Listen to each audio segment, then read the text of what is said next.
You ask Tiger to solve. This deals with linear equations with one unknown.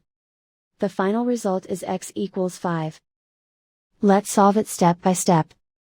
Simplify the expression. Find the greatest common factor of the numerator and denominator. Factor out and cancel the greatest common factor. Swap sides. Isolate the x. Multiply both sides by 20.